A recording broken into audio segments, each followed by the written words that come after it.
सुशीला नाम की एक औरत का एक बेटा था। वो अपने बेटे और बहू के साथ खुशी खुशी रहती थी। बेटा ऑफिस चला जाता था और सास और बहू घर पे ही रहते थे। इन दोनों के बीच बिल्कुल नहीं बनती थी, हमेशा झगड़ते रहते थे। नमस्ते जी, मेरा नाम शीला है और मेरी सास का नाम सुशीला। मेरी सास के घमंड के बारे में मैं सिर्फ आपको एक शब्द में बोलूंगी।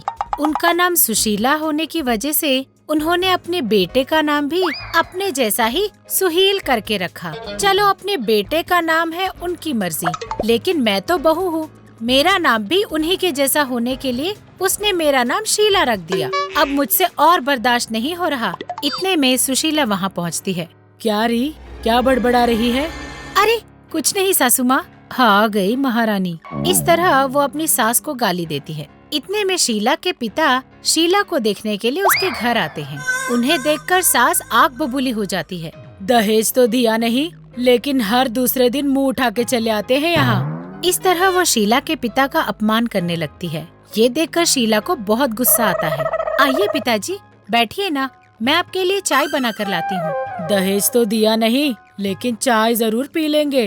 इस तरह वो बार बार अपमानित करती रहती है। शीला के पिता दुखी होकर बिना चाय पिए ही वहाँ से चले जाते हैं। शीला का गुस्सा अब सर चढ़ जाता है, लेकिन बेचारी कुछ कर नहीं पाती। अपनी सास से डरकर और अपने पिता पर प्रेम की वजह से चुप रह जाती है। लेकिन वो निश्चय कर लेती है कि वो किसी भी तरह अपनी सास से बदला लेगी। वो तय कर लेती है कि वो किसी भी तरह अपने सास को बेइज्जत करेगी। एक दिन सुशीला किसी काम से बाहर जाती है। वो अपना मोबाइल फोन घर पर ही भूल जाती है। शीला इस मौके का फायदा उठाने के लिए और अपनी सास को फंसाने का प्लान करती है। सुशीला का फोन लेकर वो एक एक को फोन लगाना शुरू करती है। हेलो, क्या ये ABC साड़ीज है? मैं गांधीनगर से सुशीला बोल रही हूँ। मुझे पूरे 100 साड़ियाँ चाहिए। अभी एड्रेस व्हाट्सएप करती हूँ, जल्दी से भेज दीजिए। ऐसा बोलकर फोन रख देती है। हेलो, होटल XYZ है क्या? मैं गांधीनगर से सुशीला बात कर रही हूँ। मुझे आज रात डिनर से पहले 5 चिकन बिरयानी के पैकेज चाहिए। मैं अपना एड्रेस आपको व्हाट्सएप करती हूँ, जल्दी भेज दीजिएगा। ऐसा बोलकर वो उसका फोन भी रख देती है। हेलो, ABC बाइक शोरूम है क्या? जी, मैं गांधीनगर से सुशीला बोल रही हूँ। मुझे लेटेस्ट मॉडल के सभी स्कूटी का डेमो चाहिए। गाड़ियाँ लेकर हमारे घर आ जाइए, एड्रेस व्हाट्सएप करती हूँ।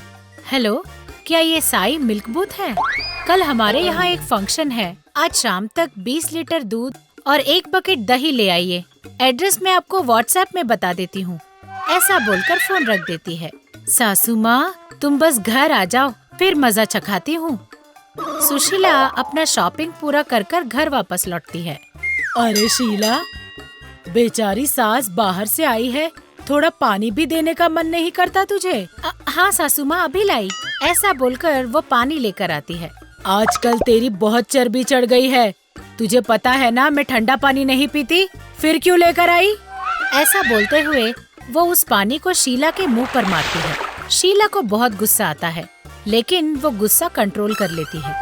इतने में एक एक करके ऑर्डर वाले आ जाते हैं। सारी शॉप वाला 100 साड़ियाँ लेकर पहुँच जाता है। स्विगी बॉय बिरयानी पैकेट्स लेकर आ जाता है। बाइक शोरूम वाला नए बाइक मॉडल्स लेकर आ जाता है और दूध वाला दूध और दही लेकर पहुंच जाता है। नमस्ते मैडम, यह सुशीला कौन है? हाँ, मैं ही हूँ। बताइए क्या काम है? आप लोग कौन हो? अरे मैडम, आप ही ने तो 100 साड़ियाँ मंगवाई थी, वो भी अर्जेंट बोला था आपने। मैंने? अरे कौन है रे तू? मैंने तुम्हें कब ऑर्डर दिया? एक चपेट मारूंगी, बता दे रही हूँ। मैडम, जरा इज्जत से बात कीजिए। ये नंबर आप ही का है ना? गांधीनगर में सुशीला आप ही तो हो? ऐसा बोलते हुए वो फोन दिखाता है। हाँ, नंबर तो मेरा है और मैं ही गांधीनगर की सुशीला हूँ, लेकिन मैंने ये सब कभी ऑर्डर नहीं किया। ऐसा बोलकर वो उन लोगों को गालियाँ देने लगी। उन लोग को भी बहुत गुस्सा आया और वो सुशीला को तरह तरह की गालियाँ देकर चले गए। सास अपनी बहू की तरफ देखकर सोचने लगती है कि ये सब कैसे हुआ, और शीला चेहरे पे थोड़े से मुस्कान के साथ वहाँ से चुपचाप चली जाती है। आज हम देखेंगे कि मुखिया ने सूझबूझ से कैसे न्याय किया। एक गांव में सेठ नारायण दास नाम का एक धनी रहता था। एक दिन रास्ते में उसे मटरू मिला। मटरू उसी के गांव का आदमी था। सेठ जी, मेरा घर ढह गया है। अगर जल्दी ठीक नहीं हुआ तो मुझे और मेरे बच्चों को पेड़ के नीचे रहना पड़ेगा। आप 200 रुपए दे देंगे तो गेहूं कटते ही लौटा दूंगा। सेठ नरम आदमी था। उसने मटरू को 200 रुपए दे दिए। एक फसल कटी, दूसरी भी कट गई, पर मटरू ने सेठ जी की उधारी नहीं चुकाई। एक दिन सेठ जी ने मटरू से कहा, हाँ भाई मटरू, क्या हुआ? मेरी उधारी तो तुमने चुका ही नहीं। कैसा उधार सेठ जी? मटरू, कैसी बातें कर रहा है तू? 200 रुपए की उधार तू भूल गया क्या? वाह, ये भी खूब है। आप मुझ पर ऐसे कैसे कर्ज थोप सकते हो? पैसे तो मैंने लिया ही नहीं। ये कौन सी भलाई है? वहां आसपास कुछ लोग जमा हो गए और उन्होंने इन दोनों को मुखिया के पास ले गए। मुखिया बड़ा अक्लमंद था। 200 रुपए का कर्ज करने का मुझे भला क्या जरूरत पड़ गई है? और अगर इसने मुझे कर्ज दिया भी है तो क्या बिना लिखा पढ़ी के दे दिया है? अच्छा, तुमने मटरू को रुपए कहाँ दिया था, बताओ मुझे। रुपए देते समय क्या किसी ने देखा था? वहाँ कोई नहीं था। एक बरगद के पेड़ के नीचे बैठकर उसे रुपए दिए थे मैंने। ठीक है, उस बरगद के पेड़ को ही गवाह बनाया जाए। बरगद से कहना कि मैंने बुलाया है और वापस चले आना। हम सब यहाँ इंतजार करेंगे।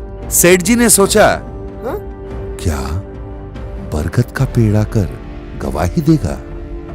सेठ वहां से चला गया। सारे गांव वाले मुखिया की बातें सुनकर अचरज में पड़ गए और मटरू भी मन ही मन बड़ा खुश हो रहा था। उसने सोचा कि मुखिया तो सठिया गया है और मेरा कर्ज तो साबित होने से रहा।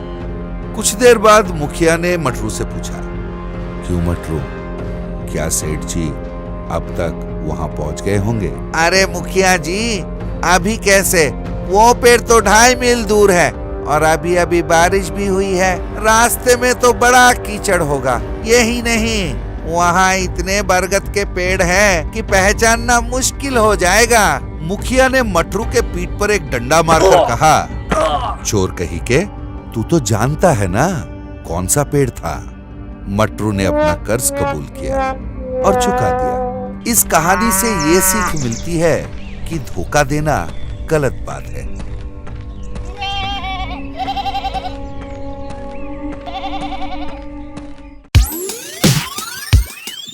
दादा टीवी।